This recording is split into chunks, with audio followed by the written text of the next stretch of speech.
বিহাৰ দিৱস তিনিচুকীয়াত পতাটো কি যুক্তিযুক্ততা আছে কওকচোন অসম দিৱস পাতকলাচিত দিৱস ৰাঘৱ মৰাণ দিৱস সৰ্বানন্দ সিংহ আমাৰ বীৰ বীৰংগনাৰ অভাৱ নাই নহয় ছাত্ৰ ছাত্ৰীসকলৰ বহুতখিনি কৰিবলগীয়া আছে আপুনি ক'লে নহয় ড্ৰাগছ এইডছ এইবিলাকতো সচেতন কৰিবলগীয়া আছে 4 বছৰ বয়স আছিল মোৰ দেউতা নাইকিয়া হ'লে তাৰ পৰা আজি যেতিয়া সন্মুখত বহি আছে সেইটো মাৰ অৱদান আছে সমুজ্জ্বল ভট্টাচাৰ্য হ'বলৈ আপোনাৰ কিমান সাধনা লাগিব ডক্টৰ সমুজ্জ্বল কুমাৰ ভট্টাচাৰ্য হওক তাহানিৰ PhD তেওঁ যদি ইচ্ছা কৰালে কাহানি বাই মুখ্যমন্ত্ৰী গভৰ্ণৰ মন্ত্ৰী ক'ৰবাত ডাঙৰ বিষয়া হৈ বহি দিব পাৰিলে অসমীয়া মানুহে খিলঞ্জীয়া মানুহে মূৰ দাঙি কামি সাপোন কৰি থকা ব্যৱস্থাতে থাকিম হিন্দু ওলাইছে যে হিন্দু একদম অতি হিন্দু হিন্দুত্ববাদ একদম হেৰি এৰি অসমীয়াটো এৰি আপুনি তিনচুকীয়া ল'ৰা তিনচুকীয়াত সংস্থাপন দিয়কচোন উজনি ল'ৰা উজনিতে সংস্থাপন দি শেষ কৰিবচোন উজনি ল'ৰাই গৈ আকৌ নামনিত গৈ বা গুৱাহাটীত গৈ আপুনি বেলেগক কেলে এটেক কৰা বিচাৰিছে নমস্কাৰ মই বিশ্বজ্যোতি বৰুৱাই আপোনালোক সকলোকে শব্দবৃক্ষলৈ স্বাগতম জনাইছোঁ আশা ৰাখিছোঁ আপোনালোক ভালে আছে ভালে থাকক শব্দবৃক্ষৰ আজিৰ এই খণ্ডটোলৈ আমি আমন্ত্ৰণ জনাইছিলোঁ তিনিচুকীয়া জিলা ছাত্ৰ সন্থাৰ সন্মানীয় সাধাৰণ সম্পাদক প্ৰতিম নেওগদেৱক তেখেতে আমাৰ আমন্ত্ৰণ ৰক্ষা কৰি আমাৰ মাজত উপস্থিত হ'লহি তিনিচুকীয়া জিলাৰ লগতে সমগ্ৰ অসমৰ ছাত্ৰ ছাত্ৰী আৰু শিক্ষক শিক্ষয়িত্ৰীসকলৰ যিবিলাক সমস্যা আছে যিবিলাক প্ৰত্যাহ্বান আছে আমি তেখেতসকলৰ লগত পাতিবলৈ চেষ্টা কৰিছোঁ ভেঞ্চাৰ স্কুলৰ ছাত্ৰ ছাত্ৰীসকল বা শিক্ষক শিক্ষয়িত্ৰীসকলৰ যিবিলাক সমস্যা তেওঁলোকৰ যি দুখৰ জীৱন সেই সকলোবিলাক কথা আমি উদ্ঘাটন কৰিব বিচাৰিছোঁ তিনিচুকীয়া জিলাৰ লগতে অসমত চানি ধৰা ড্ৰাগছ আৰু এইডছৰ যি প্ৰকোপ এই প্ৰকোপৰ ওপৰতো তেওঁলোকৰ লগত কথা পাতিছোঁ তেওঁলোকে কেনেকুৱা ধৰণৰ পদক্ষেপ গ্ৰহণ কৰিছে আমাৰ ছাত্ৰ সমাজক বচাবৰ কাৰণে এই ব্যাধিৰ পৰা এই সকলোবিলাক সামৰি আমাৰ এই অনুষ্ঠানটি কৰিছোঁ এই পডকাষ্টটি কৰিছোঁ আপোনালোকে শেষলৈকে চাব আপোনাক আমাৰ শব্দবৃক্ষলৈ স্বাগতম জনাইছোঁ নমস্কাৰ ভালে আছে ভালে আছোঁ দাদা পোনপ্ৰথমতে আপোনালৈ আৰু আপোনাৰ সমূহ শব্দবৃক্ষ পৰিয়াললৈ আমাৰ সদৌ তিনিচুকীয়া জিলা ছাত্ৰ সন্থাৰ পৰা মোৰ হৃদয়ৰ গভীৰ কোণৰ পৰা আপোনালোক সকলোলৈ অসমীয়াৰ যি নৱবৰ্ষৰ বাপতিসাহোন ৰঙালী বিহু হিয়াৰ পৰা শুভেচ্ছা জ্ঞাপন কৰিছোঁ তাৰ লগতে আপুনি মোক যিহেতু আপুনি বুলি সম্বোধন কৰিছে যিহেতু আপুনি এজন শ্ৰদ্ধাৰ শিক্ষাগুৰুৰে আপুনি মোক তুমি বুলি ক'লে মোক গোটেই ব্যৱস্থাটোত মোক অলপ সুবিধা হ'ব আপোনাৰ কথা পাতিবলৈ নিশ্চিত হ'ব ধন্যবাদ আৰু আমি শব্দবৃক্ষ পৰিয়াল খুব সুখী এইকাৰণে সুখী অনুভৱ কৰিছোঁ যিহেতু আপোনাক আমি আমন্ত্ৰণ জনালোঁ শব্দবৃক্ষলৈ ছাত্ৰ ছাত্ৰীৰ লগত জড়িত কিছুমান কথাই আমি পাতিম আৰু আমাৰ আমন্ত্ৰণ ৰক্ষা কৰি যিহেতু আপুনি আমাৰ মাজলৈ আহিলে আমি খুব ভাল লাগিছে আমি কৃতজ্ঞ আমিহে ধন্য আচলতে আপোনাৰ এই অনুষ্ঠানটো যেতিয়া শুভ আৰম্ভণি হৈছিল আমি আহিছিলোঁ আৰু আজি আপুনি আমাক এই সুবিধাখন দিয়াৰ বাবে ছাত্ৰ ছাত্ৰীসকলৰ যি সমস্যা আমাৰ মনৰ কথাখিনি ইয়াত প্ৰকাশ কৰিবলৈ যিটো সুবিধা দিছে আপোনাকহে আমি ধন্যবাদ জ্ঞাপন কৰিছোঁ যে ইমানখিনি আপুনি যোগ্য ভাবিলে যে আপোনাৰ এই মঞ্চত আহি আমাৰ মনৰ কথাখিনি আমি ৰাইজৰ আগলৈ আপোনালোকৰ পৰিয়ালটোৰ আগলৈ আগবঢ়াই দিয়ক আপোনাৰ সুবিধা দিয়াৰ বাবে আপোনালোককে ধন্যবাদ জ্ঞাপন কৰিছোঁ ঠিক আছে আচলতে কথাটো কি যে ছাত্ৰ ছাত্ৰীৰ লগত তোমালোক জড়িত হৈ থাকা আৰু তিনিচুকীয়া ডিষ্ট্ৰিক্টখন এখন বহুত ডাঙৰ জিলা হয় অসমৰ 23 নম্বৰ জিলা আৰু তাৰ বহুত শিক্ষানুষ্ঠানবিলাক আছে তাত ছাত্ৰ ছাত্ৰী জড়িত হৈ আছে সেই সকলো ছাত্ৰ ছাত্ৰীৰ কিছুমান সমস্যা আমাৰ চকুৰ আগত ভাঙি থাকে আৰু সেইবিলাক আচলতে তোমালোকে হয়তো কাম কৰি আছা সেইবিলাক ক্ষেত্ৰত তো ৰাইজেও জানক যে তোমালোকে কেনেকুৱা কামবিলাক কৰি আছা কেনেকুৱা ধৰণৰ ষ্টেপবিলাক লৈছা আৰু আমাৰো কিছুমান কথা আছে আমি পাতিম বুলি আজি মাতিছোঁ আৰু খুব ফ্ৰেণ্ডলি কথাবিলাক পাতিম একদম আচ্ছা ছাত্ৰ সন্থাত কেতিয়াবা জড়িত হৈ আছা মই প্ৰায় 2011 চনৰ পৰা ছাত্ৰ সন্থা আমি কৰি আহিছোঁ মহাবিদ্যালয়ৰ হায়াৰ ছেকেণ্ডেৰী ফাৰ্ষ্ট ইয়াৰৰ পৰা আমি ছাত্ৰ সন্থাৰ লগত জড়িত আজি 2025 বৰ্ষ আজি আপোনালোকৰ আশীৰ্বাদত ৰাইজৰ আশীৰ্বাদত জিলা ছাত্ৰ সন্থা সাধাৰণ সম্পাদকৰ দায়িত্ব পাইছোঁ তো এনেকৈ আৰু মানে 11 চনৰ পৰা প্ৰায় 13 বছৰ চলি আছে ন ঘৰ কোন ঠাইত আছিলে মোৰ ঘৰ আপোনাৰ ডুমডুমা কলেজৰ বেক চাইড ৰূপাই চাইডিং তপোবন বুলি কয় একেবাৰে ডুমডুমা কলেজৰ পিছতে আৰু এতিয়া থকাটো ক'ত হয় মোৰ থকা আচলতে ঘৰৰ পৰা যিহেতু ছাত্ৰ সন্থা পৰিচালনা কৰিবলৈ অসুবিধা হয় যিহেতু ৰাইজৰ দিয়া দায়িত্ব আৰু ৰাইজক লৈ কাম কৰিবলগীয়া হয় আচলতে ডুমডুমাত যেতিয়া দায়িত্বত আছিলোঁ মোৰ ডুমডুমাটো এটা টাউনৰ মাজত ভাড়া ঘৰত থকা হৈছিল এতিয়া মই তিনিচুকীয়া শৰৎচন্দ্ৰ পথৰ বৰদলৈ নগৰৰ নিবাসী আচ্ছা এই যেতিয়া তোমালোকে যদিও ছাত্ৰ সংগঠন হয় অৰাজনৈতিক সংগঠন কিন্তু তোমালোকৰতো এই যে সম্পাদক বা সভাপতি নিৰ্বাচনৰ ক্ষেত্ৰত ইলেকশ্যনেই হয় আচলতে ছাত্ৰ সন্থাটো সম্পূৰ্ণ ভাতৃত্ববোধে চলা এটা সংগঠন বুজাবুজিৰ মাজেৰে গোটেই বিষয়টো পৰিচালনা হয় আচলতে নিৰ্বাচন অনুষ্ঠিত কৰি দিয়াৰ লগে লগে এটা খুব পক্ষপাতিত্বমূলক বা বহুত বিভিন্ন বেমেজালি হোৱাৰ সম্ভাৱনা থাকে আগৰ পৰা এটা পৰামৰ্শতে আমাৰ ভাতৃত্ববোধৰ মাজত আমাৰ জ্যেষ্ঠ আৰু কনিষ্ঠ জ্যেষ্ঠসকলৰ অভিজ্ঞতা আৰু নতুন প্ৰজন্মৰ যি উদ্যম সেই মাজেৰে বুজাবুজিৰ মাজেৰে গোটেই বিষয়টো লোৱা হয় প্ৰতিনিধিসকলৰ মতামত লৈ গোটেই বিষয়টো এনেকৈ দায়িত্ব অৰ্পণ কৰে নিৰ্বাচন নহয় নি নিৰ্বাচনৰ প্ৰক্ৰিয়াটো আমাৰ প্ৰায় 90 দশকৰ পৰা বাতিল কৰা হৈছে কাৰণ নিৰ্বাচন হোৱাৰ লগালগ আজিৰ দিনত যি ধৰণে নিৰ্বাচন হয় ৰাজনীতিক দলৰ বিভিন্ন সাহসীয় পক্ষই আচলতে ছাত্ৰ সন্থাটো নিজৰ কবলত থব বিচাৰে কিন্তু সেই বস্তুৱে যিহেতু নেতৃত্ব শীৰ্ষ নেতৃত্বৰ লগতে জিলা ছাত্ৰ সন্থাৰ বিষয়ে প্ৰতিনিধিসকলে নজৰ ৰাখে কাম কাজ কাৰ কেনেকুৱা তো গোটেই বিষয়খিনি চালি জাৰি চাইহে এজন ব্যক্তিক সভাপতি সম্পাদক দিয়া হয় সেইবাবে মানে গোটেই বিষয়টোত প্ৰতিনিধিসকলৰ মূল সিদ্ধান্ত থাকে ভোট বুলি ক'লে গম পাইছে নিৰ্বাচন আপোনালোকে দেখি আহিছে কলেজৰ নিৰ্বাচন বুলিলে আজিকালি কি পৰ্যায়লৈ যাবলগীয়া হয় দেখিছে খুব ভাল কথা ইমান ডাঙৰ এটা সংগঠন যদি তেনেকৈ চলি আছে খুব ভাল কথা এইবাৰ প্ৰথমবাৰৰ কাৰণে সম্পাদক হৈছে ন হয় ইয়াৰ আগতে মই আঞ্চলিক ছাত্ৰ সন্থাৰ সম্পাদক আছিলোঁ জিলা ছাত্ৰ সন্থাৰ সম্পাদকৰ মোৰ প্ৰায় আজি এবছৰ এমাহ সম্পূৰ্ণ হৈছে এতিয়া কিছুমান আমি স্পৰ্শকাতৰ কথালৈ আহোঁ যেতিয়া ছাত্ৰ সন্থা বুলি ক'লে ছাত্ৰ ছাত্ৰী সকলো তাত জড়িত হৈ থাকে তো ছাত্ৰ ছাত্ৰীবিলাক যেতিয়া ছাত্ৰ সন্থাত জড়িত হৈ থাকে তেওঁলোকৰ এটা নিৰ্দিষ্ট উদ্দেশ্য থাকে তোমাৰ যেনেকৈ এটা হয়তো উদ্দেশ্য আছিল বা লক্ষ্য আছিল আকাংক্ষা আছিল সকলো ছাত্ৰ ছাত্ৰীৰ তেনেকুৱা উদ্দেশ্য থাকে বা তেওঁলোকে এটা সপোন লৈ পেলাই ছাত্ৰ মানে কৰে যে সমাজৰ কামো কৰিব আৰু লগতে তেওঁ দুপদে আগবাঢ়ি যাব তো আমি দেখোঁ যে কি যে সাধাৰণতে বহু ছাত্ৰ ছাত্ৰীয়ে মাজমজিয়াত সময় সুযোগ আৰু সুবিধা নোপোৱাৰ কাৰণে কেতিয়াবা ছাত্ৰ সন্থা এৰি দিবলগীয়া হয় আৰু এৰি দি পেলাই তেতিয়া তেওঁলোক ঘৰত বিভিন্ন কামত জড়িত হৈ যাবলগীয়া হয় ছাত্ৰ সন্থা কৰি থকা অৱস্থাত তেওঁলোকৰ যিটো কাম কৰা যিটো স্পৃহা দম্ভ বা সমাজত তেওঁলোক জিলিকি থকাৰ যিটো এটা ব্যৱস্থা থাকে ঘৰলৈ সোমাই যোৱাৰ পাছত সেইটো নাইকিয়া হৈ যায় আৰু তেতিয়া তেওঁ এলাগী হৈ পৰে তো সেই যিবিলাক ছাত্ৰ মানে আধাতেই ছাত্ৰ সন্থাৰ পৰা গুচি যায় বা এনেকুৱা সংগঠনৰ পৰা আঁতৰি গুচি যায় তেওঁলোকৰ পাছৰ জীৱনটো বৰ দুৰ্বিষহ হৈ পৰে তো সেই মানুহবিলাকক খবৰ ৰখা হয় নে নহয় নিশ্চিতভাৱে প্ৰত্যেকজন পৰিয়াল আজি অসম আন্দোলনৰ সময়ৰ পৰাই যদি আমাক পৰিয়ালক আমি প্ৰত্যেকজন পৰিয়ালৰ যোগাযোগ চেষ্টা থাকে প্ৰত্যেকৰ লগত এটা সম্পৰ্ক থাকে কিন্তু প্ৰাক্তন আচলতে কি হয় ছাত্ৰ সন্থা কৰা বহুত ব্যক্তিয়ে সমাজৰ লগত জড়িত হৈ থাকে আপুনি অসমৰ যদি চাবলৈ যায় বিহু হৈ আহি আছে বহাগ বিহু যদি আপুনি উদযাপন সমিতিৰ তালিকাখন চায় তাত এজনো ছাত্ৰ সন্থা কৰ্মকৰ্তা বাদ পৰি নাযায় এজন হ'লেও প্ৰাক্তন ছাত্ৰ সন্থা বৰ্তমানৰ ছাত্ৰ সন্থা কৰ্মকৰ্তা জড়িত হৈ থাকে আচলতে সামাজিকভাৱে নিষ্ক্ৰিয় হৈ নাযায় তেওঁলোকে লাগি থাকে তেওঁলোকে কাম কাজ আগবঢ়াই থাকে এতিয়া অসমৰ এনেকুৱা মহাবিদ্যালয় নাই অসমৰ এনেকুৱা পুলিচ থানা নাথাকিব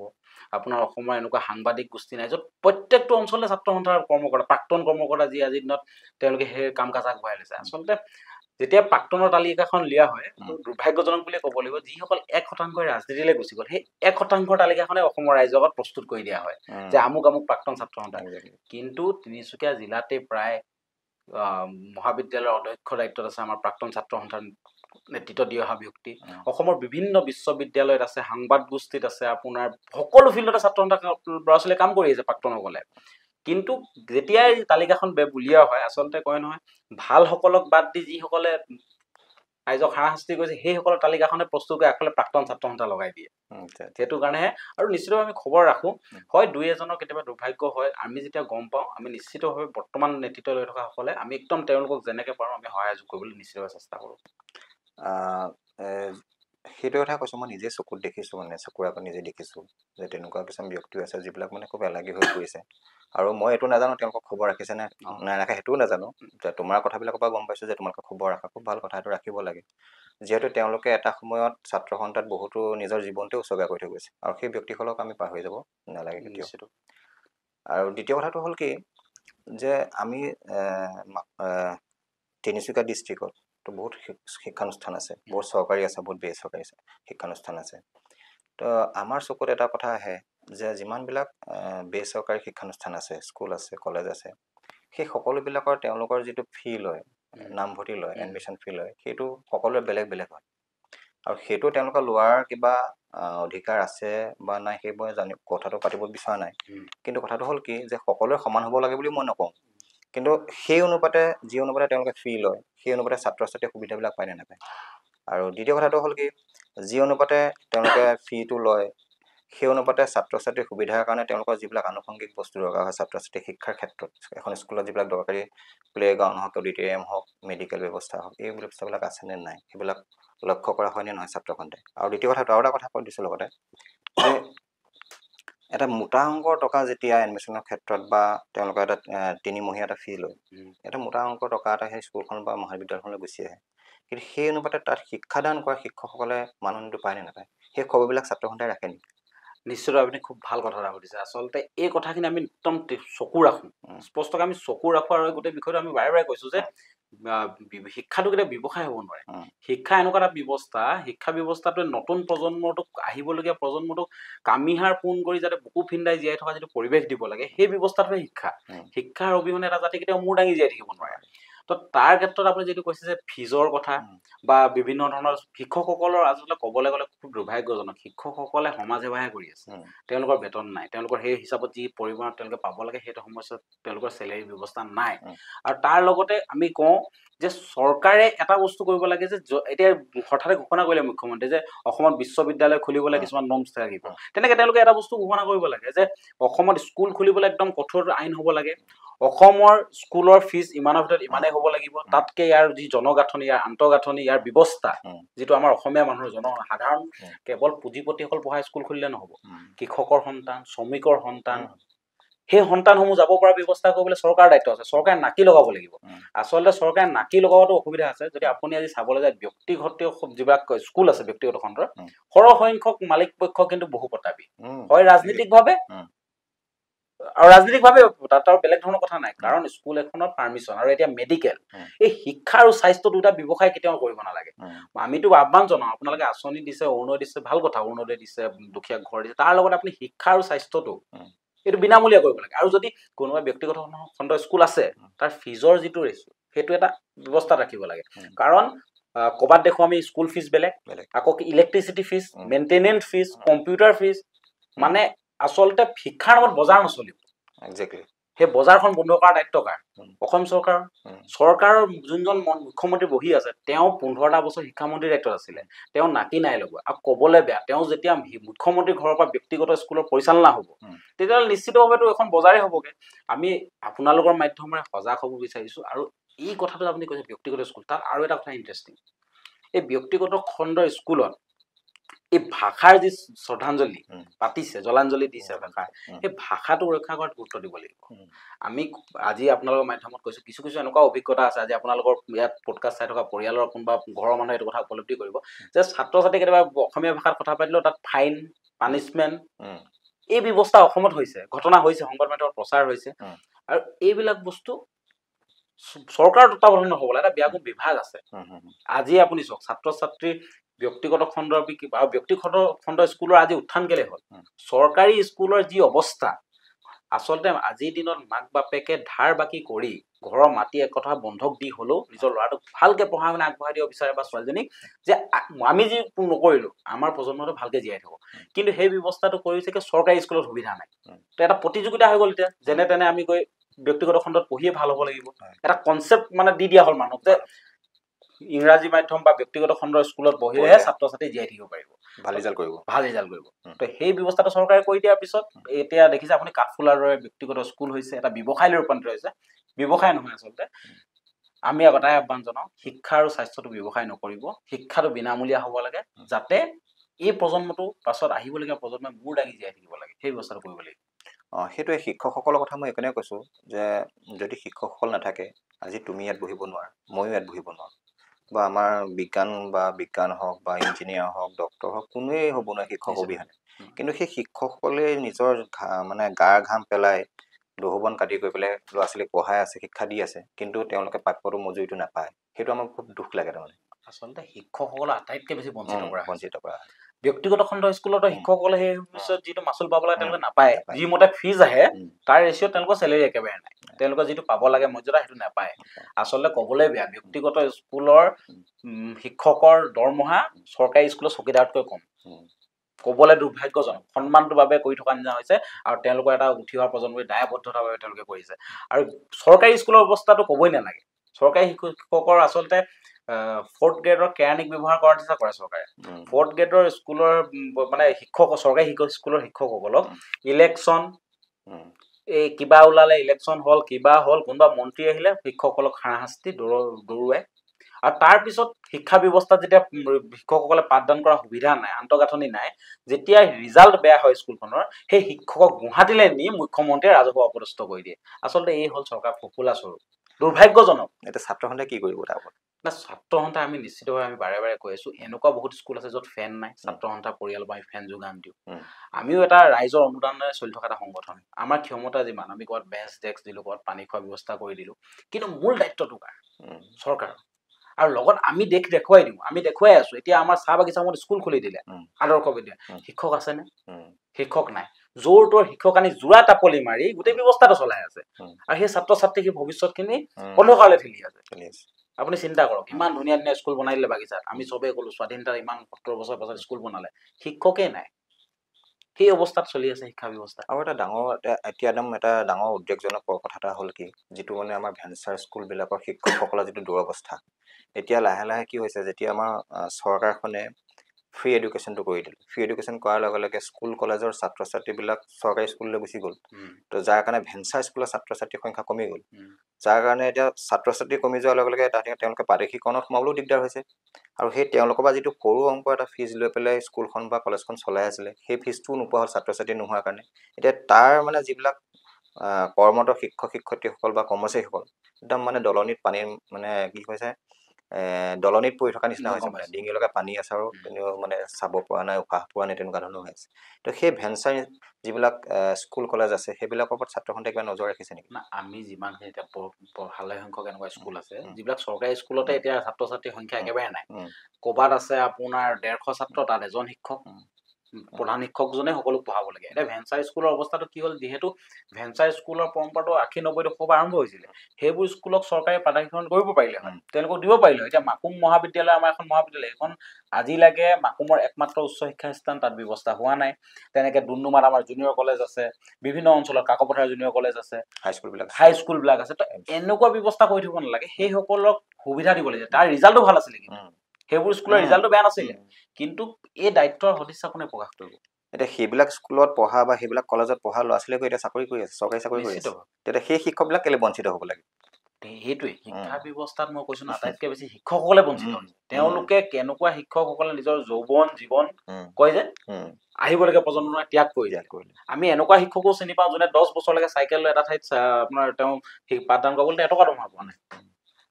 এনেকুৱা ব্যৱস্থা শিক্ষকসকলে কৰিছে আৰু সেই যে শিক্ষকসকলৰ দায়বদ্ধতা আজি এই প্ৰজন্ম যে আমি দুই এষাৰ কথা ক'ব পাৰিছো আপুনি বা মই তাৰ সেই শিক্ষকসকলৰ কিন্তু অৱদান আছে কিন্তু তেওঁলোককে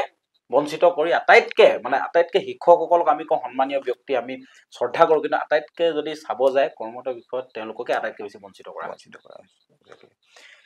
তিনিচুকীয়া অসমৰ যিহেতু একদম পূবত অৱস্থিত আমাৰ আপাৰ আছামৰ শেষত তিনিচুকীয়া ডিষ্ট্ৰিক্ট আছে তিনিচুকীয়া ডিষ্ট্ৰিক্টত দেখিছোঁ চাবাকে যিটো ড্ৰাগছৰ যিটো পৰিসৰ ড্ৰাগছ আৰু এইডছ দুইটা কথা কৈছোঁ সেই দুটা খুব বেছিকৈ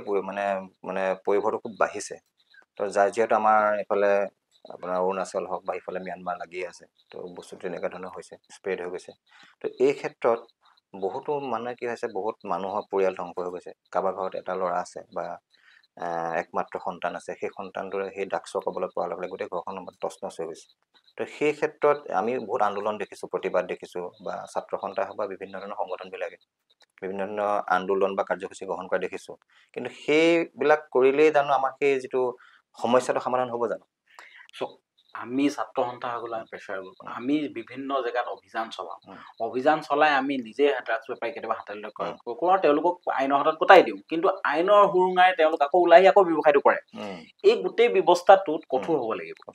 মেইন কথাটো হৈ গ'ল ড্ৰাগছৰ যিটো মানে ইয়াত যিটো হৈছে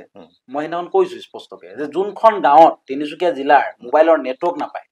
যোনখন বাগিচাৰ ভিতৰত ৰাস্তা নাই তাতো আজি ড্ৰাগছ বেপাৰী আছে মানে এনেকুৱা এটা ব্যৱস্থা ড্ৰাগছৰ আচলতে ড্ৰাগছটো বিয়পাই দিছে এই যি খিলঞ্জীয়া ভূমিপুত্ৰ আমি অলপ যিমানে যি হওক তিনিচুকীয়াবাসী বুলি আমাৰ অলপ উগ্ৰ জাতীয়তাবাদ এটা আছে উগ্ৰ চেণ্টিমেণ্ট আছে জাতিৰ প্ৰতি ভাল পোৱা গোটেই অসমৰ ৰাইজৰে আছে কিন্তু তিনিচুকীয়া অলপ সুকীয়া কিছুমান ক্ষেত্ৰত এই যিটো চেণ্টিমেণ্ট এই চেণ্টিমেণ্টটো শেষ কৰি দিয়া ষড়যন্ত্ৰত কোনোবা আছে নেকি অদৃশ্য শক্তি আপুনি চিন্তা কৰিবলৈ বিষয় চিন্তা কৰক আমি বাৰে বাৰে কওঁ যিদৰে পাকিস্তানৰ বৰ্ডাৰ চিল কৰা হৈছে ভাৰতৰ লগত সেইদৰে অসমৰ বৰ্ডাৰসমূহ চিল কৰিব লাগে উত্তৰ পূৰ্বাঞ্চলৰ বৰ্ডাৰসমূহ চিল কৰি দিব লাগে এই বস্তুবোৰ বাহিৰৰ পৰা আহিছে বন্ধ হ'ব লাগে কিন্তু ক'ৰবাত না ক'ৰবাত লাগে নেকি কাৰোবাৰ ইচ্ছা আছে নেকি চলি থাকক অসম যি এটা মানে অসম কয় যে সোণৰ চৰাই ইয়াত আমাৰ সকলো ধৰণৰ সম্পদ আছে যেতিয়ালৈকে জাতীয়তাবাদী অসমীয়াসকল জাতীয়তাবাদ থাকিব যেতিয়ালৈকে উগ্ৰ জাতীয়তাবাদক বিশ্বাস কৰিব এটা নিজৰ অধিকাৰৰ কাৰণে যুঁজ দিয়া যেতিয়ালৈকে যুৱকসকল থাকিব তেতিয়ালৈকে এইবোৰৰ ওপৰত লুণ্ঠন চলাব পৰা নাই তো ক'ৰবাত না ক'ৰবাত এনেকুৱা হৈছে ড্ৰাগছ খুৱাই শেষ কৰি পেলাওঁ গোটেই প্ৰজন্মটোক আপুনি আজি মই আপোনাৰ সন্মুখত বহি আছো জিলা ছাত্ৰ সন্থাৰ সাধাৰণ সম্পাদক হিচাপে আপুনি এজন শিক্ষকৰ দায়িত্বত আছে আজি আপুনি মোক বহি আছো কিন্তু আপুনিও ক'ব নোৱাৰে ময়ো ক'ব নোৱাৰো যে অহা 20 বছৰৰ ছাত্ৰ সন্থাক নেতৃত্ব দিবলৈ থাকিবগে নে এজন অসমীয়া ল'ৰা কাৰণ ড্ৰাগছৰ কবলত শেষ ইমান এটা ভয়াৱহ ছাৰ্ভে ড্ৰাগছৰ কবলত তিনিচুকীয়া জিলাক সম্পূৰ্ণভাৱে শেষ কৰি দিয়ে ছাত্ৰ সমাজত পৰিছে প্ৰভাৱটো ছাত্ৰ সমাজত আজি ল'ৰা ছোৱালী একোৱে বাদ পৰি যোৱা এই ব্যৱস্থাবিলাক কেনেকে হৈ আছে কাৰোবাৰ পৰিকল্পিত নেকি নে চৰকাৰৰ সদিচ্ছা কিয় নাই শক্তিশালী ৰূপত ৰখক ইমান ডাঙৰ এটা প্ৰশাসনিক বিভাগ আছে বিষয়া আছে তেওঁলোকে সৰুতকৈ এটা যদি কাৰোবাৰ ঘৰত এটা খিলি উহিলে ন প্ৰশাসনে গম পাব পাৰে ইমান ক্ষমতা প্ৰশাসনৰ আছে আজিৰ দিনত কিন্তু ক্লাছ 10ৰ ল'ৰাটোৱে 12ৰ ল'ৰাটোৱে যদি জানে ড্ৰাগছ ক'ত পায় ক্লাছ 10ৰ ল'ৰাটোৱে জানে যে ৰাতি 10টা বজাত ৱাইন শ্বপ বন্ধ বজাত ক'ত ব্লেকত মদ পাব তেতিয়াহ'লে এই ব্যাগম বিভাগটো কেনেকে গম নাপায় ইনফৰমেশ্যনটো কেনেকে নাই যোৱা গৈছে কেলে এটেম্প নাই হোৱা আৰু এটা কথা যে সেইটোতো হয়েই লগতে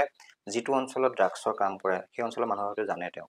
বা সেই ঘৰখনৰ মানুহটো জানে মাক বাপেকে জানে তেওঁলোকে প্ৰথম অৱস্থাত লুকুৱাই ৰাখে নেকি কথাবিলাক চক ৰাইজ যেতিয়া সজাগ হয় ৰাইজে কিন্তু বহুত ধৰণৰ কাম কৰিছে আমি দিৰাক ফালে আমাৰ বিভিন্ন অঞ্চল আপোনাৰ প্ৰায় দেখে দিৰাক বৰমচা ফিলবাৰী প্ৰায় ড্ৰাগছ বেপাৰীসকলক ধৰে প্ৰায় ৰাইজে ধৰে মহিলাসকলে কিন্তু এইটো ক্ষেত্ৰত সবল নেতৃত্ব লৈছে আমি স্বীকাৰ কৰিব লাগিব আৰু মহিলাই যি আন্দোলনৰ নেতৃত্ব লৈছে কিন্তু সফল হৈছে মহিলাই যেতিয়া ওলাই আহিছে এই আন্দোলনেই হওক শোষণেই হওক সফল হৈছে তো মহিলাসকলে কিন্তু আগভাগ লৈছে আমি সদায় ক'ব লাগিব আৰু সেই মহিলাসকলক আমি লগ দিবলৈ চেষ্টা কৰিছো কিন্তু তাৰ কথাটো হ'ল যে ড্ৰাগছ বেপাৰী এজনক ধৰি আজিৰ দিনত ড্ৰাগছ বেপাৰী এজনৰ কি ধৰণৰ অস্ত্ৰ থাকে কোনো নাজানে আপুনি শুনিব কাৰোবাৰ ওচৰত মৰাণ অস্ত্ৰ আছে কোনোবাই দা এখনক লৈ যায় চবৰে নিজৰ এই প্ৰধান ইমান ৰিক্সৰ মাজত আজি ৰিচেণ্ট আজি আপোনাৰ বেছি দিন হোৱা নাই আজি 6 মাহ 7 মাহ আগত ড্ৰাগছত ড্ৰাগৰ গেছটা যেতিয়া ধৰিব গৈছে তেওঁ দা এখন লৈ ল'ৰাজনক ঘাপ মাৰি দিব লোৱা এটা পৰিৱেশ হৈছিলে আমাৰ জনগোষ্ঠী সংগঠনৰ নেতা এজনকে তাৰপিছত ৰাইজে ল'ৰাজনক ধৰিলে তো এই ব্যৱস্থাবিলাক অনাত যেতিয়া ৰূপটোকে বন্ধ কৰি দিয়া হ'ব তেতিয়াতো নিশ্চিতভাৱে এইটো ব্যৱসায়ত কোনো জড়িত হ'ব নোৱাৰিব আৰু যদি আইনৰ সুৰুঙাই বন্ধ কৰি দিয়ে তেওঁলোকৰ ওপৰত কোনো ব্যৱস্থা মানে তেওঁলোকক যদি কৈ দিয়ে যে আজি আমি তেওঁলোকৰ ওপৰত একদম একশ্যন হ'বই এই গ্ৰাম পাৰ্চেণ্টেজ ৰাখিব নালাগে 1 গ্ৰাম 50 গ্ৰাম নহয় যি পৰিমাণে হওক ইয়াৰ ওপৰত কিন্তু এটা ব্যৱস্থা হ'ব আৰু দ্বিতীয় কথা এই যেনেকৈ আমি সমাজত সন্মানীয় ব্যক্তিৰ তালিকা এখন প্ৰস্তুত কৰোঁ শিক্ষক চিকিৎসক আৰু অধিবক্তাসকল আমি অধিবক্তাসকলকো আহ্বান জনাওঁ ড্ৰাগছ বেপাৰী কেছ নলওঁ বুলি আপোনালোকে কৈ দিয়ক কোনো ড্ৰাগছ বেপাৰী আমি জামিন নকৰাওঁ বুলি আপোনালোকে যদি কৈ দিয়ে খুব আপোনালোকক আমি শ্ৰদ্ধাৰে আহ্বান জনাইছোঁ আপোনালোক আছে কালি কোন কাৰ কি হ'ব কোনো নাজানে সেইবাবে যদি আপোনালোকে এইটো ষ্টেণ্ড দি দিলে প্ৰশাসনক আমি লগ দিম আমি সকলোৱে আচলতে প্ৰত্যেকজন ব্যক্তিয়ে সমাজৰ যদি ড্ৰাগছৰ বিৰুদ্ধে এঘাৰি নুযুঁজে কাৰ প্ৰজন্ম কি হ'ব কোনো নাজানে সেইবাবে যদি আজি পুলিচে প্ৰশাসনে নিজৰ কাম কৰে আমি ছাত্ৰ সন্থা হিচাপে সামাজিক সংগঠন হিচাপে আমি যদি নিজৰ কামখিনি কৰোঁ লগত যদি অধিবক্তাসকলে কয় যে আমি ড্ৰাগছ বেপাৰী কেছ নেখেলোঁ আমি বেল নকৰাওঁ আপুনি চাব ড্ৰাগছৰ গোটেই ব্যৱস্থাটো কিন্তু থমকি যাব চৰকাৰৰ ইচ্ছা নাথাকিলেও কিন্তু আমি পাৰিম আমি যদি একত্ৰিত হ'বলৈ আপোনালোকৰ মাধ্যমে আমি আহ্বান জনাইছোঁ আৰু আমিও তেওঁলোকলৈ ভাবিছোঁ আমি এই কথাষাৰ ৰিচেণ্ট প্ৰতিবাদ কাৰ্যসূচী যেতিয়া আমি কৰি আছিলোঁ আমি তেতিয়া এইটো কথা আলোচনা কৰিছিলোঁ আমি এবাৰ এটা দল গৈ আমাৰ যিসকল অধিবক্তাসকল আছে তেওঁলোকে এবাৰ আহ্বান জনাম নেকি যে পৰা যায় নেকি দাদা কেছটো আপোনালোকে নেখেলে কিন্তু তেতিয়া ভয় সোমাই যাব এতিয়া তিনিচুকীয়াত ছাত্ৰ সন্থা তিনিচুকীয়া জিলা ছাত্ৰ সন্থা আঞ্চলিক কেইখন আছে আমাৰ 12খন আঞ্চলিক ছাত্ৰ সন্থা আছে শাখা বিভিন্ন আপোনালোকৰ প্ৰায় 30খনমান হ'ব 30খন শাখা ন তো এই বিভিন্ন ধৰণৰ কাৰ্যসূচীবিলাকতো চলিয়ে থাকে ছাত্ৰ সন্থাৰ এতিয়া কি কাৰ্যসূচী চলি আছে আমাৰতো এতিয়া গোটেই জিলাখনতে বিহু আখৰা কৰি আছে আপোনাৰ বিহু অনুষ্ঠান অনুষ্ঠিত হ'ব বহাগ আদৰণি হ'ব তাৰ লগতে আপোনাৰ আমি এতিয়া ড্ৰাগছৰ বিৰুদ্ধে এটা কাৰ্যসূচী কৰি গৈছোঁ আৰু আমি প্ৰত্যেক আঞ্চলিকভাৱে নিৰ্দেশ দিছোঁ যে আপোনালোকে এই ড্ৰাগছৰ বিৰুদ্ধে সজাগতা এটা চলাই থাকক এনেকুৱা ধৰণৰ কাৰ্যসূচী চলি আছে এতিয়া পৰীক্ষা সময় যিহেতু পৰীক্ষা সময়ত আমি কোনো ধৰণৰ কাৰ্যসূচী প্ৰায় নকৰোঁ আগৰ পৰা আমাৰ ছাত্ৰ সন্থা এটা নিয়ম নিৰ্ধাৰিত কৰি লোৱা হৈছে যে পৰীক্ষা সময়ত পটককৈ আমি কোনো ধৰণৰ ধৰ্ণা আন্দোলন কাৰ্যসূচী আমি নকৰোঁ আচ্ছা এই তিনিচুকীয়াত আৰু এটা কথা আছে কি যে আমি শিক্ষাৰ ক্ষেত্ৰত যদি চাওঁ যে তিনিচুকীয়াত অসমীয়া ভাষাটো মানে লাহে লাহে কমি গৈ আছে অসমীয়া ভাষা কোৱা মানুহৰ সংখ্যা উদ্বেগজনকভাৱে যদি তিনিচুকীয়া টাউনত চায় তিনিচুকীয়া টাউনত বেছিকৈ ভাষা কয় হিন্দী ভাষা কয় 34 কিমান % আপোনাৰ হিন্দী ভাষা কয় তাৰপাছতে আছে বেংগলী ভাষা 33% কিমান অসমীয়া 3 নম্বৰত আছে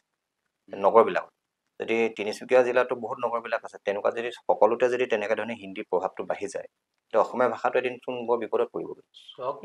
এটা কথা স্পষ্ট, যি জাতিৰ মুখৰ ভাষা নাই সেই জাতিটো বোবা। তো আমি অসমীয়া ভাষাটো কেতিয়াও হেৰাই যাব দিব নোৱাৰোঁ। আচলতে নগৰসমূহত এই ব্যৱস্থাটো কিয় হ'ব পাৰে? নগৰসমূহত ব্যৱস্থা হ'ল যে অসমীয়া মানুহৰ কিমান দোকান পোহাৰ আছে। আপুনি গোটেই তিনিচুকীয়া বজাৰখন যদি গৈ যায় আঙুলি মূৰত গণি কিনে 10জন অসমীয়া দোকানী বা বেপাৰী উলিয়াব পাৰিব। তো তাৰ মূলতে কথাটো যে অসমীয়া ল'ৰাই কি ব্যৱসায় কৰিব নাজানে? জানে, কিন্তু সুবিধাই নাই। এতিয়া এই যি আগতেই দিয়া মিউনিচিপালিটি বৰ্ডৰ দোকান হওক বা ব্যৱসায় কৰিবলৈ যিবিলাক আছে গোটেইখিনি গতাই দিলে এটা চামক। কিন্তু সেইবিলাকে যি প্ৰজন্মতে প্ৰজন্ম চলাই আছে সেইটো কথাটো নচলে। মিউনিচিপালিটিৰ দোকান সেইটো নিয়ম কানুন আছে যে প্ৰজন্ম এজন নিবনুৱাক দিলে নিবনুৱাজনে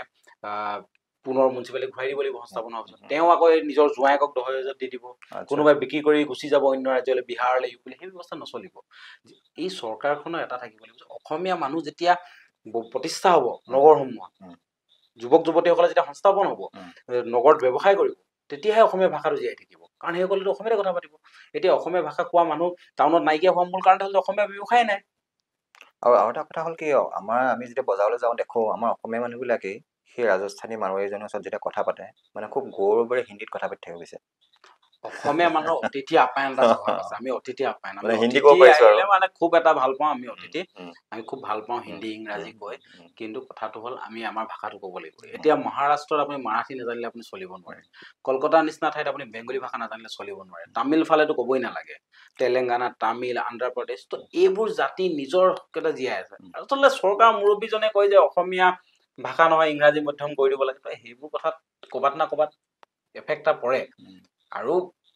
একদম সহজ ভাষাত ক'ব গ'লে যেতিয়া আমাৰ মানুহ সংখ্যাগৰিষ্ঠ থাকিব, আমাৰ মানুহে যেতিয়া স্বাভিমানী হৈ অন্য ভাষা নকয় অসমীয়াতে কথা পাতিব বিচাৰিব, তেতিয়া বাধ্য হৈ পৰিব মানুহে যে আমি অসমীয়াতে পাতিব লাগিব। কিন্তু আমাৰ মানুহ আমি এইটো আমাৰো গাত দুখ আছে দেই। আমি 5জন অসমীয়া যুৱক থাকি তাত যদি এজন অন্য সম্প্ৰদায়ৰ লোক থাকে, আমি নিজেই হিন্দীটো কোৱা আৰম্ভ কৰিয়ে দিওঁ। মানে শিকাৰ ইচ্ছা, আমি তেওঁক শিকাৰ সুবিধাটো নিদিওঁ কাৰণে চাগে শিকা নাই। আৰু কিছুমান আকৌ উদ্দেশ্যপ্ৰণিতভাৱে নিশিকে, সেইটো আকৌ বেয়া কথা। ক'ব পৰাটো গৌৰৱ তাৰমানে কিছুমান ভাবে। কিছুমান ব্যৱসায় বাণিজ্য কৰা মানুহ আপোনাৰ মাৰোৱাৰী সম্প্ৰদায় বা বিহাৰী সম্প্ৰদায় তেওঁলোকে অসমীয়া কৈ ভাল পায়। কিন্তু কিছুমান আছে আকৌ জানিও ক'ব নোখোজাসকল কিন্তু শত্ৰু হিচাপে ধৰিব আপুনি। সেইটোৱে বোলে আমি এনেই পঢ়িবলৈ পাওঁ মানে ভাষা এটা জীয়াই থকাৰ ক্ষেত্ৰত বজাৰখনে মেইন ভূমিকা লয়। বজাৰত যিটো ভাষাই বেছিকৈ চলিব সেইটো ভাষাই তাত প্ৰতিষ্ঠা লাভ কৰিব। এতিয়া যদি তিনিচুকীয়াত যদি তেনেকৈ বজাৰবিলাকত বা তিনিচুকীয়া বুলিয়ে নহয় মানে অসমৰ যদি বিভিন্ন বজাৰবিলাকত যদি হিন্দী ভাষাটো চলি থাকে, এসময়ত অসমীয়া ভাষাটো নাইকিয়া হৈ গুচি যাব, কমি যাব তাৰমানে। এতিয়া কেলকাতালৈ যদি আপুনি যায় বজাৰ লিখা থাকে ইয়াত বাংলা ভাষা ব্যৱহাৰ কৰিব লাগিব, বঙালী ভাষা। আপুনি চাউথলৈ গুচি যাওক, তেওঁলোকৰ জানিলেও তেওঁলোকে অন্য ভাষা নকয়, তেওঁ ভাষাতে কথা পাতিব লাগিব। আমি কি কৰিব লাগে, আমি যেতিয়া কথাটো নজনা এজন যদি আপুনি দোকানলৈ যায়, তেওঁ যদি হিন্দীত কৈছে আপুনি অসমীয়াত কৈছে, তেওঁ নজনা থাকে, আপুনি গুচি আহকচোন। তেওঁ বাধ্যত পৰি যাব অসমীয়া ভাষা শিকিবলৈ। আচলতে বাধ্য কেনেকৈ কৰিম আমি কৰিম। আৰু কাৰোবাৰ ওপৰত জাপি দিয়াও ভাষা বস্তু নহয়, ভাষাটো হৃদয়ৰ পৰা শিকিব চেষ্টা কৰিব লাগিব। আৰু মই সকলোকে কওঁ যে আপোনালোকে ইয়াত থাকিছে, ইয়াতে খাইছে, যেতিয়া ইয়াৰ ভাষা সংস্কৃতি শিকিলে ভাল, সেইটো নিজৰ এটা আন্তৰিকতা আহে। আৰু সেইটো বজাৰ যিটো দখল কৰাৰ কথা তুমি ক'লা, এতিয়া আমাৰ যদি চাওঁ অসমত বহুত ল'ৰা ছোৱালীয়ে বা বহুত ছাত্ৰ ছাত্ৰী বা বহুত মানুহে কি কৰে, খেতি কৰে, দ্বিতীয় কথাটো হ'ল চাকৰি কৰে, চৰকাৰী চাকৰি কৰে। বাকী তেওঁলোকৰ যিটো আমাৰ যিটো ইনকমৰ পথ বা যিটো নিবনুৱা যিটো সমস্যা কমাৰ কাৰণে যিটো ব্যৱস্থা তাত নাই অসমত। তো এতিয়া সেই নিবনুৱা সমস্যা যিহেতু ছাত্ৰ ছাত্ৰীসকল তোমালোকৰ লগতে জড়িত হৈ থাকে, বহুত ছাত্ৰ ছাত্ৰী ছাত্ৰ সন্থাত জড়িত হৈ থাকে, বহুত ছাত্ৰ ছাত্ৰী বিভিন্ন ধৰণৰ সংগঠনবিলাকত জড়িত হৈ থাকে। সেই ছাত্ৰ ছাত্ৰীবিলাকৰ যিটো নিবনুৱা হৈ আছে তেওঁলোক, নহয় জানো? তো তেওঁলোকৰ কাৰণে কিবা চিন্তা কৰা হয় নেকি তোমালোকে? আমি বিভিন্ন ধৰণৰ চিন্তা চৰ্চা কৰি থাকোঁ। আমি খেতি কৰোঁ, আমাৰ পশুপালন আছে, গাহৰি পালন, ব্ৰইলাৰ ফাৰ্ম, আমি চব ধৰণৰ কাম কাজ কৰোঁ। আমি কওঁ যে কামত লাজ নাই, কাম কৰিবই লাগিব। স্বাভিমানী জাতি হৈ জীয়াই থাকিবলৈ কাম কৰিবই লাগিব। শিক্ষা কাম, শিক্ষাটো অৰ্থনীতিটো, আৰু আমি সামাজিকভাৱে সচেতন হ'ব লাগিব। এই তিনিটা বস্তু যদি আমি থাকোঁ, অসমীয়া জাতিৰ কোনো কালে মৰণ নাই। কিন্তু কথাটো কি হ'ল, এতিয়া এনেকুৱা ধৰণৰ এটা ব্যৱস্থা কৰি ৰাখিলে এই ওপৰ মহলৰ বা প্ৰজন্মই হয় কৃষক, নহয় চৰকাৰী চাকৰিয়াল, তাৰ মাজত যে বাণিজ্য আছে, আমি ব্যৱসায় বাণিজ্য কৰিব, সেই বেপাৰটো আঁতৰি আহিল। এতিয়া মানে হয় মই চৰকাৰী চাকৰিয়াল হ'ম, নহয় মই কৃষক হ'ম, নহয়। এতিয়া লাহেকে অসমীয়া ল'ৰা ছোৱালী ঠিকাদাৰ হৈছে, 2-এজন ঠিকাদাৰ প্ৰতিষ্ঠা কৰিছে, আৰু এই MGNA PMY কামকেইটা কৰি থাকিলে নহ'ব। কিন্তু ইয়াত যিখিনি বহুজাতিক কোম্পানী আহে, হিন্দুস্তান লিভাৰ, আপোনাৰ ITC, এইবোৰ ডাঙৰ ডাঙৰ কোম্পানী আছেতো। বা আপোনাৰ ডাঙৰ ডাঙৰ এজেঞ্চিজ আছে সেই এজেঞ্চিসমূহে কি কৰিব লাগে যে ইয়াৰ যিবিলাক ডিষ্ট্ৰিবিউটাৰ এজেঞ্চি সেইবোৰ খিলঞ্জীয়া যুৱক যুৱতীক দিব লাগে কিন্তু খিলঞ্জীয়া যুৱক যুৱতীয়ে যেতিয়া এপ্লাই কৰে তেতিয়া তেওঁলোকক বিচাৰে যে আপোনাৰ অভিজ্ঞতা কি ফাৰ্ম কি ষ্টেটমেণ্ট কি এই বিষয়টোৱে কি কৰে কেৰুণ লগাই থৈ দিয়ে অসমীয়া ল'ৰা ছোৱালীবোৰে সেইবোৰ এজেঞ্চি ঠিকাদাৰ ডিষ্ট্ৰিবিউটাৰ বা অন্যান্য কাম কাজ কৰিব নোৱাৰা হৈ যায় যেনেকে অসম চৰকাৰে যে কৈছে বিনা প্ৰমাণ পত্ৰই খিলঞ্জীয়া লোকসকলে ইয়াত মাটিৰ পট্টা পাব কৈছে ন কৈছে স্পষ্টকে যে বিনা কোনো মই নিয়োগ লিখো প্ৰতিম নিয়োগ মোক কোনো প্ৰমাণ পত্ৰৰ প্ৰয়োজন নাই মই ইয়াত NRC-টো মোৰ ডকুমেণ্টছ দৰকাৰ নাই কাৰণ মই খিলঞ্জীয়া ভূমিপুত্ৰ তো এই ব্যৱস্থাটো কেলে ব্যৱসায় ক্ষেত্ৰত হোৱা নাই যে যদি তেওঁ এলিজিবল হয় তেওঁৰ ওচৰত যদি সিমানখিনি টকা পইচা আছে ব্যৱসায়টো কৰিবলৈ তেতিয়াহ'লে অভিজ্ঞতাৰ কোনো প্ৰয়োজন নাই এজেঞ্চি কিন্তু খিলঞ্জীয়া মানুহক দিব লাগিব সেই যেতিয়ালৈকে এজেঞ্চিসমূহ নাই আপুনি ঘূৰক এজন ব্যৱসায় 40টা 50টাকে এজেঞ্চি লৈ আছে সেই 40টা এজেঞ্চি 40টা খিলঞ্জীয়া যুৱকৰ মাজত ভাগ হ'লে 40টা পৰিয়াল সংস্থাপিত হ'ব আচলতে ব্যৱসায় কৰিবলৈ ওলাই আহিব লাগিব বজাৰ দখল কৰিব লাগিব কিন্তু একজেক্টলি তেতিয়াহে অসমীয়া মানে সুৰক্ষিত হ'ব নহয় আপোনাৰ কিমান দুখ লাগে ৰাতিপুৱা 2 বজাত শদিয়াৰ পৰা মহিলা আহি তিনিচুকীয়াত বজাৰ দিয়ে অকল শুকুৰবাৰ মঙলবাৰ বৃহস্পতিবাৰ বজাৰ এইখনে অসমীয়াৰ নেকি সেই মহিলাজনক যদি দোকান এখন দি দিয়া হয় তিনিচুকীয়াত তেওঁতো আৰু দুগুণ উৎসাহ কষ্টৰে কাম কৰিব ন কিন্তু যেতিয়া বজাৰ দিয়া দায়িত্ব কাৰ সেই চাবি কাঠি কাৰ ওচৰত আছে মুখ্যমন্ত্ৰী এদিন কৈছিলে এটা কথা আমি চাইছিলো ইণ্টাৰভিউত যে উজনি অসমৰ ল'ৰাই যদি মোক লগ দিয়ে মই গুৱাহাটীৰ পৰা এটা বিশেষ মানে হেৰিয়ক ধৰ্মাৱলম্বী লোকক শেষে কৰি দিম ইয়াত সব খিলঞ্জীয়া মানে কাম কৰিব আৰে আপুনি বহু প্ৰতাৰী মানুহ আপুনি ইমান দূৰলৈ যাব নালাগে আপুনি তিনিচুকীয়া ল'ৰা তিনিচুকীয়াত সংস্থাপন দিয়কচোন উজনি ল'ৰা উজনিতে সংস্থাপন দি শেষ কৰিবচোন উজনি ল'ৰাই গৈ আকৌ নামনিত গৈ বা গুৱাহাটীত গৈ আপুনি বেলেগক কেলে এটেক কৰা বিচাৰিছে আপুনি কামটো ইয়াতে সংস্থাপন দিয়ক ইয়াতে ধেৰ জেগা আছে ইয়াত তিনিচুকীয়া এখন বাণিজ্য চহৰ তো মুখ্যমন্ত্ৰী এই কথাটো গম পায় নাই মুখ্যমন্ত্ৰী তিনিচুকীয়ালৈ আহিলে ইয়াত চেম্বাৰ্ছ ট্ৰেডাৰ্ছ ইউনিয়নবিলাকক লগ কৰে তেওঁক স্মাৰ্ট পত্ৰ দিয়া হয় তেওঁ পঢ়ে নে নাই তাত কেইটা অসমীয়া উপাধিৰ ব্যৱসায় আছে তেওঁ অসমীয়া মানুহ নাইয়ে মানে ব্যৱসায় গ্ৰাউণ্ডত থাকিলেহে কমিটিখনত থাকিব গ্ৰাউণ্ডতে নাই খিলঞ্জীয়া কথা পাতি থাকোঁতে মাজতে মনত পৰিলে বিহাৰ দিৱসৰ কথা তো বিহাৰ দিৱসৰ ওপৰত কি ক'বা বিহাৰ দিৱস কোনোবা ৰাজভৱনত অনুষ্ঠিত কৰাটো একো ডাঙৰ কথা নহয় সেইটো নিয়ম ষ্টেটহুডৰ নামত তেওঁলোকে কৰে বিহাৰত অন্য ৰাজ্যত উৰিষ্যা পশ্চিমবংগত চবতে হয় এইটো এটা পৰম্পৰা কিন্তু বিহাৰ দিৱস এই তিনিচুকীয়াত যিসকল ব্যক্তিয়ে অনুষ্ঠিত কৰিব ল'লে সেইটো কেৱল ৰাজনীতিক মুনাফা আপুনি ক'লে নহয় 34% হিন্দী স্পিকিং সেই হিন্দী স্পিকক সন্তুষ্ট কৰি ভোট বেংক সৃষ্টি কৰিবলৈ লৈ সেই যি নতুনকে অহা বিহাৰৰ পৰা আহি বা অন্যান্য ভাৰতৰ প্ৰান্তৰ পৰা আহি অসমত থাকি যায় তেওঁলোকে নিজক অসমীয়া হিচাপে প্ৰতিষ্ঠা কৰিবলৈ চেষ্টা কৰিছে কিন্তু কি আমি নতুন অসমীয়া আমি অসমীয়া যা গৈছো ভাষা শিকিব চেষ্টা কৰিছে কিন্তু যেতিয়ালৈকে দুষ্ট চক্ৰ মানে এই দুষ্ট চক্ৰই যেতিয়ালৈকে সিহঁতক বিভাজন কৰিব যে কেৰুণ লগাই থাকিব এই সম্পৰ্কবিলাকত তেতিয়ালৈকে এই বন্ধনৰ ঘটনা হৈ থাকিব তেওঁলোকে বিহাৰ দিৱস তিনিচুকীয়াত পতাটো কি যুক্তিযুক্ততা আছে কওকচোন অসম দিৱস পাতকলাচিত দিৱস ৰাঘৱ মৰাণ দিৱস সৰ্বানন্দ সিংহ আমাৰ বীৰ বীৰাংগনাৰ অভাৱ নাই নহয় স্বাভিমানী জাতি এজনৰ বীৰ বীৰাংগনাৰ অভাৱ হোৱা নাই দিৱসৰ অভাৱ হোৱা নাই তেওঁলোকে আকৌ বিহাৰ দিৱস আনিছে আৰু এইটো কথা চাওকচোন এই গোটেই বিষয়টো আমাক ভোজপুৰী জনগোষ্ঠীয় যিসকল লোক আছে নিজে আমাক ফোন কৰি কৈছে খুব ভাল ষ্টেপ লৈছে এইটো বন্ধ হ'ব লাগে কি যুক্তি আছে কৈছে তেওঁলোক অসমীয়া মানে মোক পঢ়োৱা শিক্ষাগুৰুসকল আছে হিন্দী পঢ়োৱা ভোজপুৰী সম্প্ৰদায় বা ভোজপুৰী ছাত্ৰ সন্থা নেতৃবৰ্গ আছে তেওঁলোকে কৈছে এইটো বেয়া কাম এইটো কি কোনো অৰ্থ নাই কামটো কেৱল ৰাজনীতি আৰু সেই উদ্যোগক আমাৰ খিলঞ্জীয়া মানুহসকলে লৈছে দেই তাতকে আৰু জাতিৰ কাৰণে দুৰ্ভাগ্যজনক কথা একো নাথাকে ফটো দেখিছে বৰ্বৰ মানুহবিলাক লাজৰ কথা সেইটোৱে কথা আচলতে এতিয়া সেই যে ভোজপুৰী শিক্ষকজনে তোমাক ক'লে তেওঁলোক অসমীয়া হৈ গ'ল তেওঁলোকে মনে প্ৰাণে অসমীয়া হৈ গ'ল কিন্তু এই যিটো বিহাৰ দিৱস পতাৰ যিটো মানে পৰিকল্পনা সেইটোৱে তেওঁলোকক আকৌ ভাঙি আঁতৰিব বিচাৰিছে আচলতে ব্ৰিটিছ গুচি গ'ল ব্ৰিটিছৰ পৰা এই গুণটোৱে থৈ গ'ল ডিভাইড এণ্ড ৰুল পলিচিটো তেওঁ ভাবিছে যেতিয়ালৈকে সমাজখন ভাগি থাকিব আৰু টিকেটৰ আমি এটা কথা কওঁ নিজৰ স্বাভিমানক বিক্ৰী কৰি নিজৰ জাতিক বিক্ৰী কৰি ৰাজনীতি নকৰে ৰাজনীতি কৰক কিন্তু ইমান তলৰ খাপলৈ নাযাব যে আপুনি স্বাভিমান চব শেষ কৰি দিয়ক সেইটো নহ'ব নহয় বাকী আৰু যে আমাৰ কালি পৰহি এটা বিধানসভাত দেখিছেনে জানো যিটো মানে ইমান এটা মানে অবৰ্ণনীয় অনাকাংক্ষিত এটা পৰিস্থিতি সৃষ্টি হৈছে একদম বোলে লজ্জাজনক আচলতে বিধানসভাৰ মান সন্মান আচলতে অসম বিধানসভাৰ যিটো মান সন্মান থাকে সেইটো গোটেইটো শেষ কৰিছে আচলতে তেওঁলোকে জনাটো উচিত তেওঁলোকে অসমৰ সম্পূৰ্ণ জনগণৰ 3,30,00,000 জনসংখ্যা তেওঁলোকৰ সম্পূৰ্ণ 126 জন প্ৰতিনিধি তাত বহি আছে তেওঁলোকে শিষ্টাচাৰ জনাখিনি জৰুৰী কোনোবাই কাৰোবাক মাৰিবলৈ চোচা মাৰি যোৱাটো এটা বিধানসভাৰ কাৰণে অসমীয়া মানুহ যে সংস্কৃতি নাজানে টাইপৰ কথা এটা প্ৰতিষ্ঠা কৰি দিয়া হৈছে আৰু আমি কওঁ আমি ছাত্ৰ সন্থা কৰোঁ আমাৰ সাংগঠনিক কৰ্মশালা হয় আমাৰ বিভিন্ন ধৰণৰ কৰ্মশালা আমি কাম কাজ শিকোঁ কেনেকৈ ৰাইজৰ লগত কথা পাতিব লাগে কেনেকৈ সদনত কথা ক'ব লাগে কাৰ্যনিৰ্বাহকত আমি ভাবোঁ মুখ্যমন্ত্ৰীৰ প্ৰয়োজন হৈছে মুখ্যমন্ত্ৰী এখন বিধায়কৰ কৰ্মশালা পাতক যে কেনেকৈ বিষয় উত্থাপন কৰে, বিধায়কজন কিমান মাৰ্জিত হ'ব লাগে, আচলতে বিধায়ক বা মন্ত্ৰীসকল যে কিমান মাৰ্জিত আৰু কিমান সভ্য হ'ব লাগে সেই বস্তুটোৱে তেওঁলোকে গোটেই ভাৰতবৰ্ষক আমাক দেখাই আছে নহয়, আমি যে এইখিনি মানুহ প্ৰতিনিধিত্ব কৰিছোঁ। আচলতে তেনেকুৱা মানুহক আমি জিকাই পঠাওঁতে দুৰ্ভাগ্যজনক হৈ যায়। সেইটোৱে কথা আচলতে। আৰু এটা কথা কি জানে নাই, যে সেই যিসকল মানুহ তাত বহি আছে বিধানসভাত 126জন মানুহ বহি আছে, সেইজন যদি ভৱিষ্যতটো আমি ঘূৰি চাওঁ, তেওঁলোক বিভিন্ন দল সংগঠনৰ পৰাই গৈছে, হয়নে নহয় বাৰু? হয়। তো সেইকাৰণে এই ক্ষেত্ৰত আমাৰ এতিয়া যিবিলাক যুৱ প্ৰজন্ম তেওঁলোক সচেতন হোৱা দৰকাৰ। তাৰমানে আমি যে ক'লো শিক্ষাৰ অবিহনে এটা জাতি জীয়াই থাকিব নোৱাৰে, তাৰ মূল কাৰণটো কি জানে? মই যদি আজি MA পাছ কৰি খেতি কৰোঁ, MA পাছ কৰি মই ৰিক্সা চলাওঁ, ডাঙৰ কথা নহয়। কিন্তু মই যেতিয়া MA পাছ, মোক এজন কোনোবা 8 ফেল 9 ফেলে আহি কিনে MLA মন্ত্ৰী হৈ মোক অকৰা বনাব নোৱাৰিব, মোক ভুৱা পৰা ধৰিব নোৱাৰিব, মোক আঁচনি দিব নোৱাৰিব। এই যেতিয়া অশিক্ষিত মানুহে গৈ সদনত বিল গৃহীত কৰিব, 8 9 পঢ়া মানুহে মানে মন্ত্ৰিত্বৰ দায়িত্ব ল'ব, 6 7ত কোনোবাই কলেজ গৈছে নাই তাৰো প্ৰমাণ পত্ৰ নাই, কোনোবা গৈছেও যদি কেইটা বেক লগাই গৈছে হিচাপ নাই। তো সেনেকুৱা ব্যক্তিয়ে গৈ যেতিয়া আপোনাৰ বিধানসভাত সদনত গৈ আইন পাছ কৰিবলৈ যাব, তো অৱস্থা সেই হ'ব। ঠিক আছে, তোমালোকো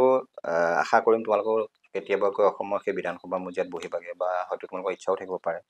তো যাবও পাৰা তোমালোকে যদি ভাবি লৈছা, তেনেকৈ সপোন আছে। কিন্তু আমি ভাবোঁ যে এখন অসমত আমাৰ অসমক যিহেতু 126জন মানুহে প্ৰতিনিধিত্ব কৰি আছে, সেই মানুহবিলাক ভাল হ'ব লাগে, যিহেতু তেওঁলোকৰ কথাত তেওঁলোকৰ ব্যৱহাৰত অসমখনৰ প্ৰতিচ্ছবিখন প্ৰতিফলিত হয়।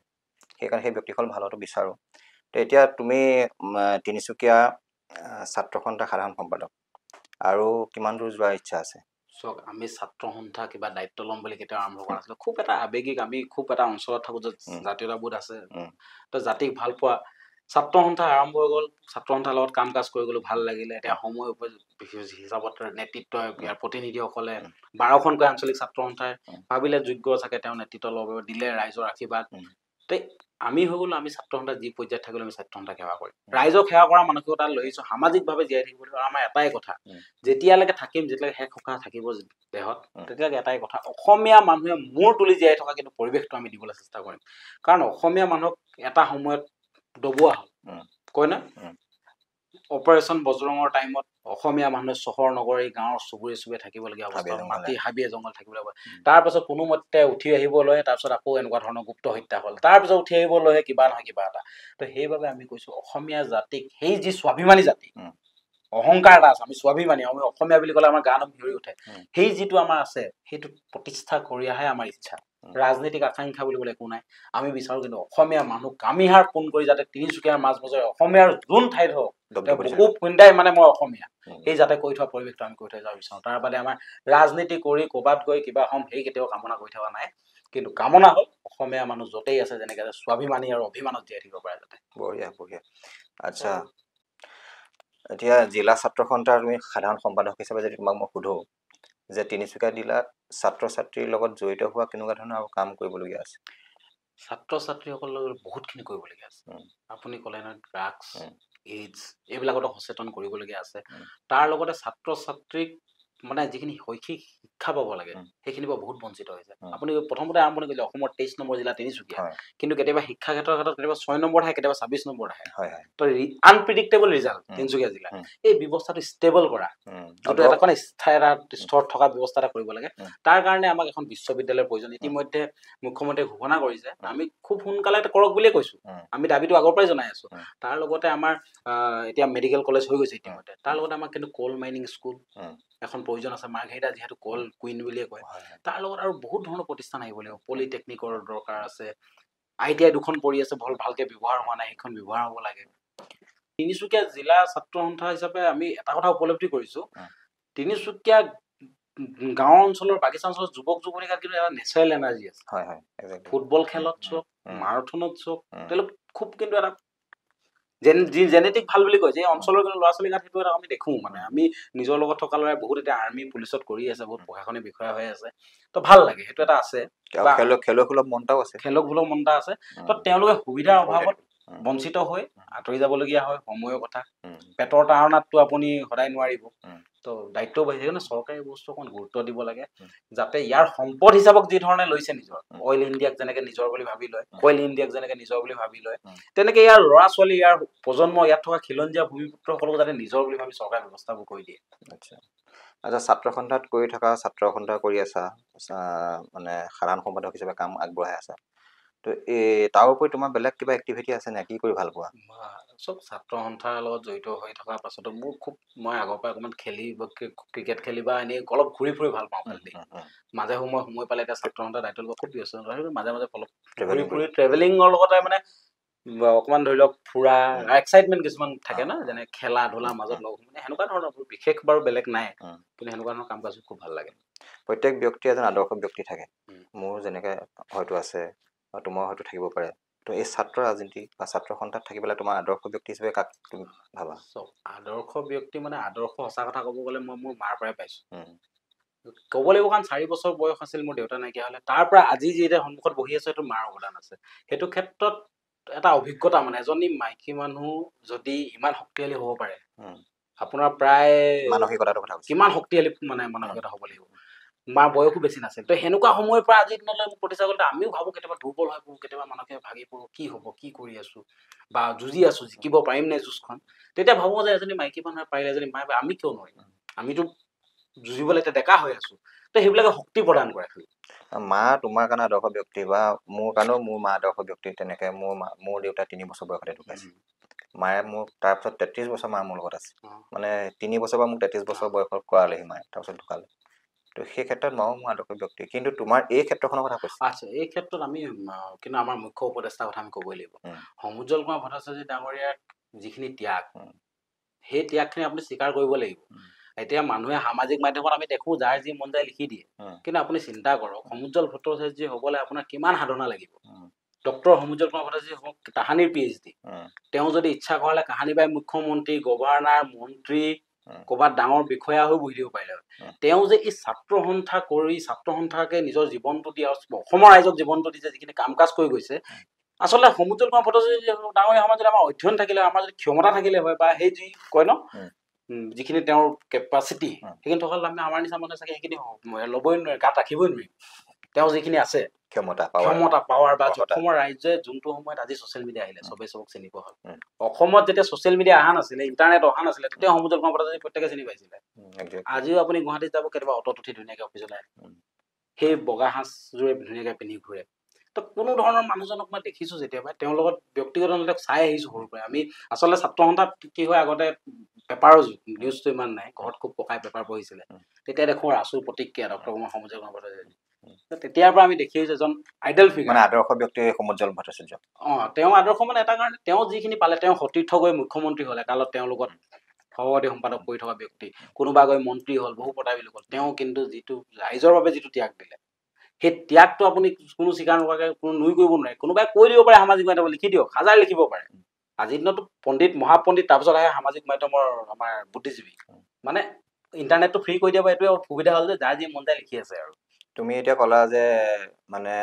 ৰাইজৰ সেৱক হৈ থাকিব বিচাৰা অসমৰ মানুহ স্বাভিমানত জীয়াই থাকিব বিচাৰা তেওঁলোকক মানে কামিহাৰ পোন কৰি ৰাখিব বিচাৰা তো মই যদি তোমাক সোধোঁ যে আজিৰ পৰা 5 বছৰ পাছত তুমি ছাত্ৰ ৰাজনীতি ক'ত থাকিবা তেতিয়া ক'বলৈ তুমি দিগদাৰী পাবা তো সপোনটো মনত ৰাখি থ'বা নক'বা চাগে কিন্তু মই যদি তোমাক সোধোঁ যে ছাত্ৰ ৰাজনীতিৰ পৰা যদি আঁতৰি যোৱা কেতিয়াবা তুমি কেনেকৈ থাকিব বিচাৰিবা চাওক ছাত্ৰ ৰাজনীতিৰ পৰা যদি আঁতৰি যাওঁ ছাত্ৰ সন্থাৰ পৰা এদিন বিদায় ল'বই লাগিব আৰু বিদায় লোৱাৰ পিছত আমি সামাজিকভাৱে থাকিম সামাজিকভাৱে ৰাইজে বিচাৰিবই কাৰণ আমি এটা দীঘলীয়া কাৰ্য যেতিয়া সময় ছাত্ৰ সন্থাৰ লগত দি সামাজিকভাৱে থাকি হঠাতেতো নাইকিয়া হৈছেতো সম্ভৱ নহয় কিন্তু য'তেই থাকিম যেনেকেই থাকিম মই কৈছোঁ এবাৰ অসমীয়া মানুহে খিলঞ্জীয়া মানুহে মূৰ দাঙি কামিহাৰ পোন কৰি থকা ব্যৱস্থাতে থাকিম এই মতবা আপুনি আজি লিখি লওক যেতিয়াই আপুনি লগ পাব এই স্থিতিতে অটল যে অসমীয়া মানুহে মূৰ দাঙি জীয়াই থাকিব লাগিব এইটোত কম্প্ৰমাইজ কৰা নহ'ব এই যোনবোৰ আমাৰ কিছুমান দেখোঁ যে এতিয়া বিহাৰ দিৱস পাতিব ওলাই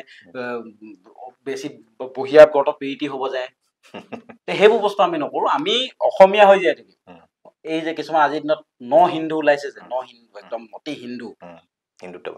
একদম হেৰি চেৰি এৰি অসমীয়াটো এৰি আচলতে লাচিত বৰফুকনেইতো হিন্দুৰ মান ৰাখিছিলে ক'ব লাগিব তেতিয়াহ'লে মোক অলপ পঢ়ি কিন্তু অসমীয়া মানুহে আছিল লাচিত আজি লাচিত বৰফুকনকো হিন্দু বীৰ বনাবলৈ চেষ্টা কৰি আছে সেই আমি অসমীয়া হৈ থাকিব বিচাৰোঁ ঠিক আছে লগ পাই ভাল লাগিল শব্দ বৃক্ষলৈ অহাৰ কাৰণে বহুত আকৌ এবাৰ ধন্যবাদ জনাইছোঁ আমাৰ শব্দ বৃক্ষৰ প্ৰগ্ৰামবিলাক চোৱা হয়নে নহয় নিশ্চিতভাৱে চাওঁ আপোনালোকে খুব ধুনীয়া প্ৰগ্ৰেম কৰিছে আৰু খুব আপোনালোকে এটা ভাল কাম কৰিছে যি এতিয়া আমাৰ মজিদ মৰাণহঁত তেওঁলোকৰ যিবিলাক উঠি অহা লুকাই থকা আমাৰ খেতিয়ক এজন আহিলে মানে ধৰে চেতিয়া গাই তো এইসকল মানুহক যে আপোনালোকে আনি যে ৰাইজৰ মাজলৈ দেখাইছে যে অসমীয়া মানুহ কেনেকুৱা হয় কি কৰিব পৰা যায় তো এইবিলাক ভাল পাইছে যদি ছোৱালী আপোনাৰ পূৰবী বৰুৱা বুলি তেওঁ খুব আপুনি ধুনীয়াকৈ তেওঁলোকক এই দায়িত্ব আচলতে আপুনি যিটো দায়িত্ব লৈ আছে আপুনি শিক্ষকতাৰ লগতে যে এটা দায়িত্ব লৈ আছে যে লুকাই থকা প্ৰতিভাসমূহ বিকাশ কৰি আজি চাগে কোনোবা ছাত্ৰ সংগঠনৰ মই প্ৰথম বুলি ভাবিছোঁ হয় হয় প্ৰথম তাৰ আগলৈ কিন্তু আপুনি কিন্তু এই যিবিলাক সমাজৰ লগত জড়িত থকা ব্যক্তিবিলাক যি আগভাগ দিছে আমি মানে খুব ভাল পাইছোঁ আপোনাৰ পদক্ষেপটো সেইটোৱে আৰু আজি তোমাক ইয়ালৈ মতাৰ কাৰণটো সেইটো যে ছাত্ৰ ছাত্ৰীবিলাকক লৈ পেলাই আমি চলি আছোঁ বা আজি যিবিলাক ছাত্ৰ ছাত্ৰী সেইবিলাক কাইলৈ অসমৰ মানে ধৰণী হ'ব তেওঁলোক অসমৰ দ্ৰষ্টা বা স্ৰষ্টা হ'ব আৰু সেই ছাত্ৰ ছাত্ৰীবিলাকৰ বহুত সমস্যাবিলাক যদি আমি নিৰ্মূল কৰিব পাৰোঁ ছাত্ৰ ছাত্ৰীবিলাকক যদি আগবঢ়াই লৈ যাব পাৰোঁ তেতিয়া আমাৰ ভাল লাগিব আৰু সেইবিলাক কথা হয়তো তোমালোকৰ লগতে পাতিব লাগিব সেইকাৰণে তোমাক আজি নিমন্ত্ৰণ জনালোঁ অহাৰ কাৰণে আকৌ এবাৰ বহুত ধন্যবাদ জনাইছোঁ পৰৱৰ্তী সময়ত আকৌ কেতিয়াবা আমাৰ শব্দ বৃক্ষলৈ মাতিম আহিব লাগিব নিশ্চয় ধন্যবাদ আপোনালোক বহুত বহুত ধন্যবাদ জ্ঞাপন কৰিছোঁ আপোনালোকে যাতে এনেকৈ ভাল কাম কৰি যাওক যি আপোনাৰ সপোন আছে ছাত্ৰ ছাত্ৰীক লৈ সেইখিনি সাৰ্থক হওক আৰু আমি আপোনাৰ যি এইখিনি সপোনক যদি বাস্তৱত ৰূপান্তৰিত কৰি কিবা এটা সহায় কৰিব পাৰোঁ আমি নথৈ আনন্দিত হ'ম আপোনালোকে ক'লেই হ'ল আপোনাৰ এজন আমি ছাত্ৰৰ দৰে আৰু আশা কৰিছোঁ আপোনাৰো ভাল হওক আপোনালোকৰ পৰিয়াল যি শব্দ বৃক্ষ পৰিয়াল আছে সকলো সদস্যৰে ভাল হওক সকলোৰে পুনৰবাৰ বিহু শুভেচ্ছা দিছোঁ আৰু সকলোকে ধন্যবাদ জ্ঞাপন কৰিছোঁ।